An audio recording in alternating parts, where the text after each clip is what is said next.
Hi, my name is Alexander Gottwald, and today we're going to look at the upcoming full moon on 4th of June 2012.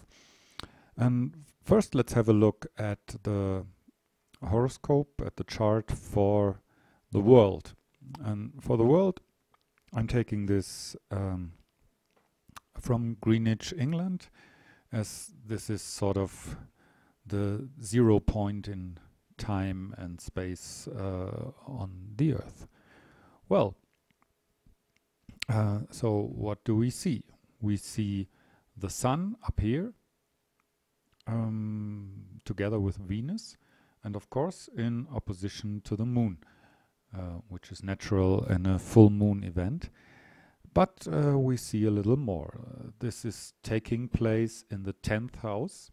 And what is the 10th house telling us? It tells us that there is something of significance for the world. This is not a personal event, this is really a world event.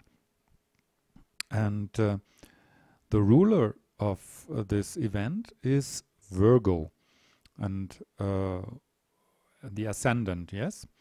And the ruler of this ascendant sign is Mercury, which stands together with this Sun and Venus up here in Gemini in the 10th house. So this is definitely an event that has significance. When the ruler of the ascendant also stands together with the Sun, together in the 10th house. And so let's have a look once at the moon and who's accompanying the moon here. And we see here Follows and Ixion, which is quite interesting, because especially Follows is about sudden changes, and it's about sudden death. Follows is a centaur, and he dies because he's touching this poisoned arrow of Heracles, and it falls down to his foot, and well, that's it. So this is about touching poisonous stuff. You know it's poisonous, and it will hurt you, and it will make a change. Yes, it will make a change for humankind in this case, as it is all about the 10th house and a global meaning.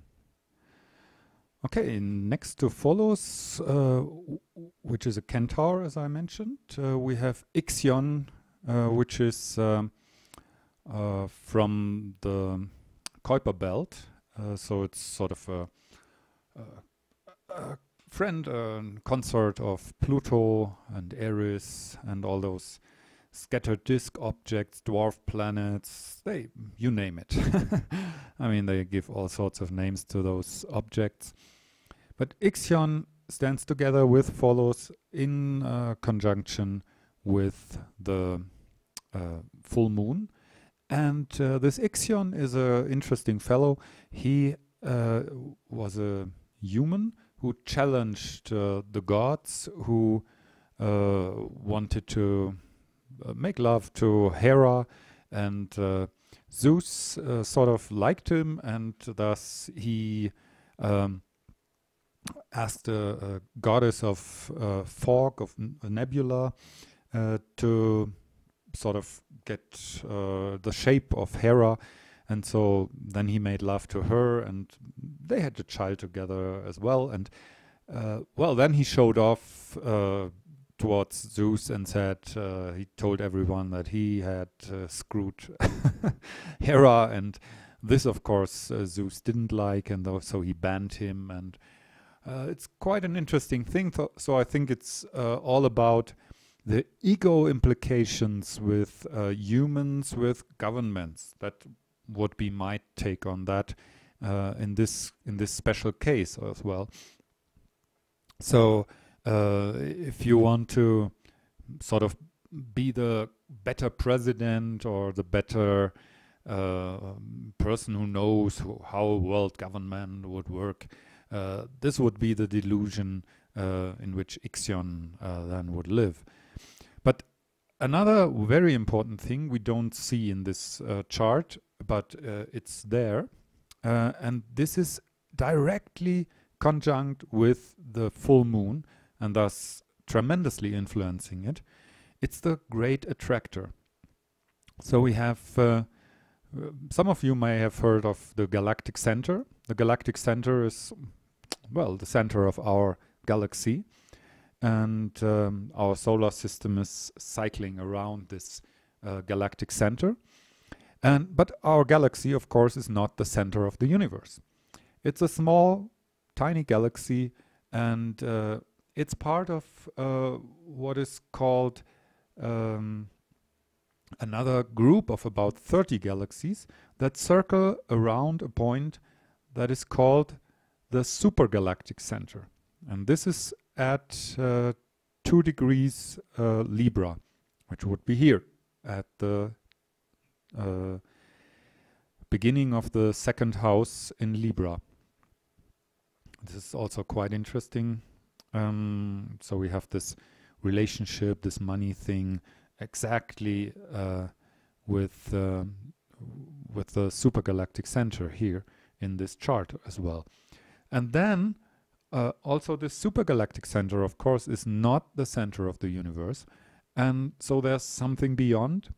And also this group of 30 galaxies is attracted by something way larger, and this is called the Great Attractor. And this is exactly at 14 degree Sagittarius. So this Great Attractor, which is a mysterious, not, you can call it an object, formation, or whatever you call it in English. It's very, very interesting. Just look it up on Google. Great Attractor, you will find some interesting stuff to read about it. And so this Great Attractor is directly conjunct with the moon, and here in opposition, of course, with the sun, as we have a full moon. So this energy of the Great Attractor is spreading into the world through this full moon event. And also the North Node is close to the full moon, so it says that, well, it has a significance, bringing this divine energy, this openness to the cosmos, bringing this to the world in this event. So it's highly recommended you do some sort of ceremony, something, well, you feel attracted to, and to bring this energy into the world. And also, it is, in my perspective, in my perception, a very political date. And this, I would say, is connected to Saturn here in the second house. So this is the old system, settled in all these riches, in all this money they print themselves, and all the money they take away from people, and so what they steal from the earth, and this is directly in opposition, in a very exact opposition to Eris. Eris is also one of these scattered disk objects from the Kuiper belt. It's larger than Pluto, so it's definitely an object of significance, and it directly opposes Saturn here. And Eris is this envious goddess, not being invited to the party, but anyway showing up and angrily throwing this golden apple, well, into this party, and saying that this apple is for the most beautiful of the goddesses. And of course, they are all in this trap in their minds, and they want to have this apple, and well, they make a big deal out of it, and So this might also, in my perspective, signify elections. And there is an upcoming election in the United States. So I guess it's very, very interesting to see what kind of power the people really have, and when they really get angry about this system, because Aries, and this story is going on, Paris is then said to elect the most beautiful, and he elects Aphrodite, and she is then saying to give him the most beautiful woman in the world, sort of as his reward for electing her, and he chooses Helena. And Helena of Troya, you may all know this Sandal movie with Brad Pitt.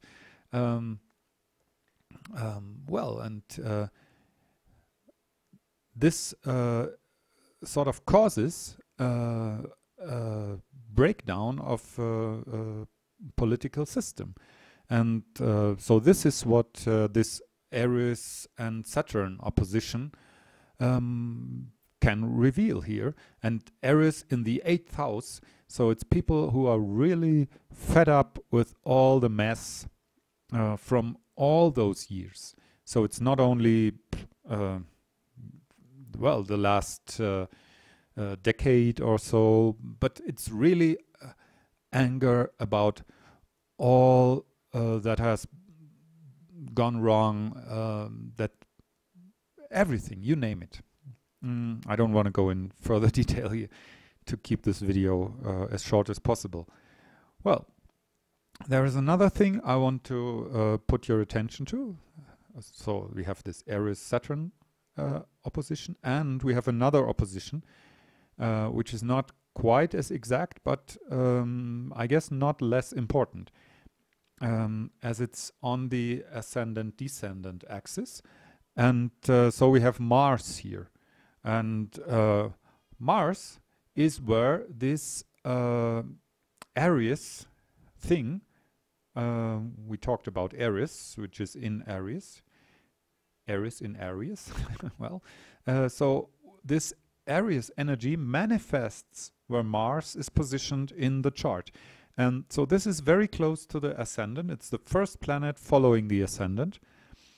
And so this is definitely of significance for new energy, for maybe some sort of turmoil, some sort of fight, and some sort of uprising in the world.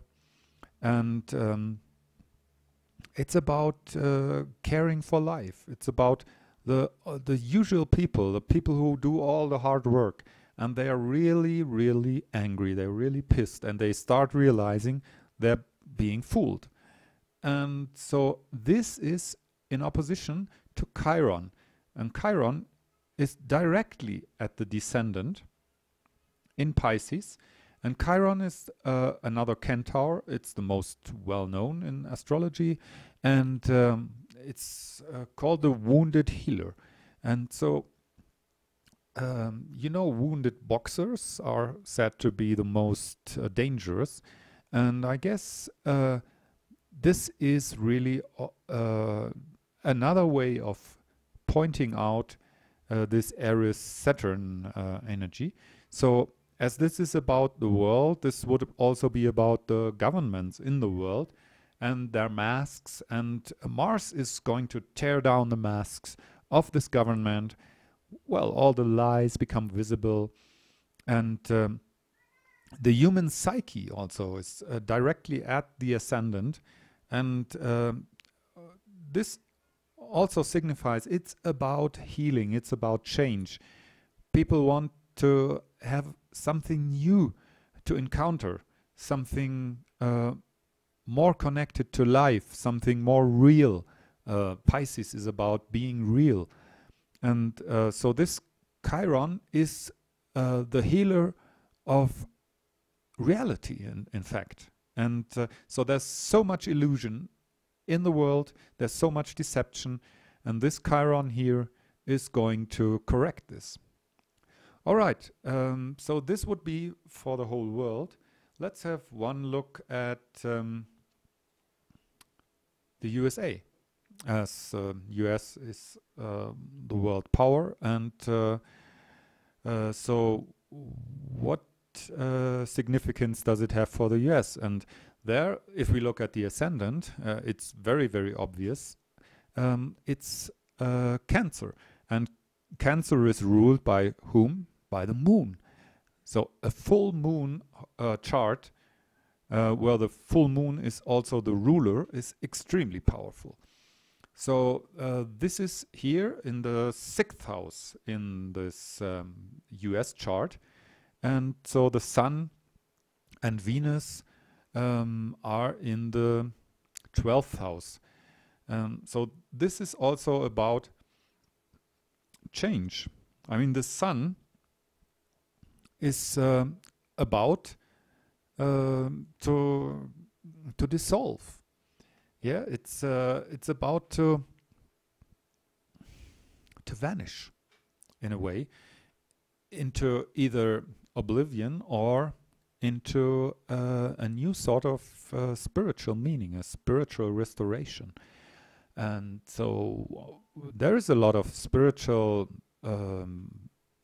power and spiritual energy also being delivered from the United States. And so it's very, very important that those people, they're already aware of this spiritual potential, that they get deeper into this, and that they realize their true power, and that there is work to be done. And so the moon in 6th house, it says there is work to be done by the collective. So the people are called to action and are called to insight. Sagittarius is about insight. It's about also expansion, and it's about enthusiasm. So this would be a great day, well, to rise up and to show, well, it's we the people. And you can also see this, the Mars Chiron opposition I've been talking about is here at the midheaven axis. So Mars is very, very down there. So it's at the center of the soul of the people. And so there is anger in this soul. People are angry about the situation. It's about Virgo. It's about the details of their daily life. Yes, they're pissed about being on social aid and having to go pick up their soups and their food, and not being able to support their families. And of course they're angry because it's homemade, it's system made. And so here Chiron is at midheaven. So it says this healing has a meaning for this country. So there is a spiritual healing that needs to be done. And let's look at this Aries Saturn thing here. So the Saturn is at the 5th house. So, well, they will still be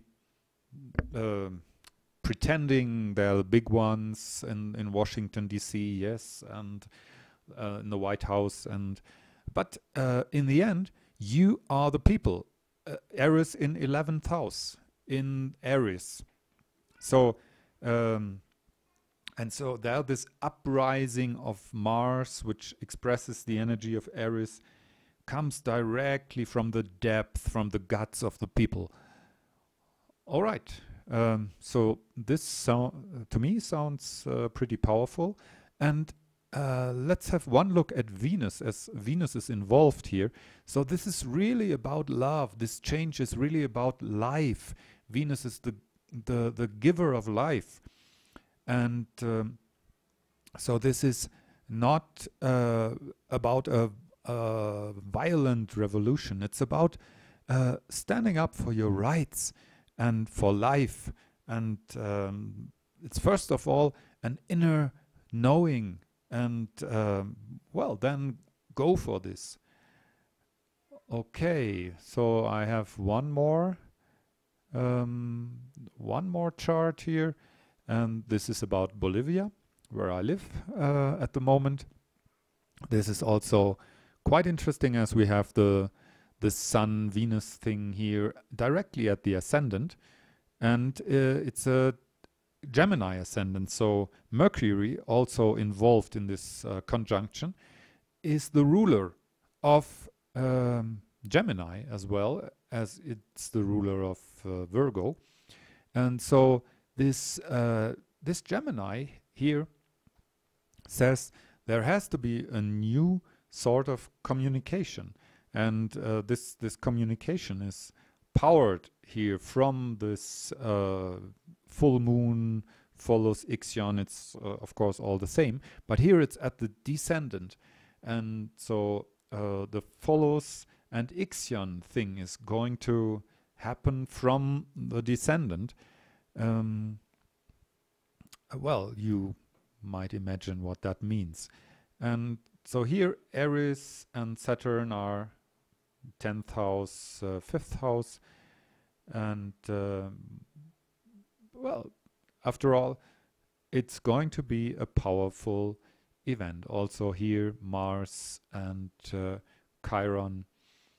It's not as prominent as in the United States, and also in the German horoscope it's very, very strong. I talked about that in German in another video. All right, I guess that's it for the moment. Thank you very much for watching, and if you think this has any significance, please feel free to share with anybody you like to share it with. Thank you very much. Bye bye.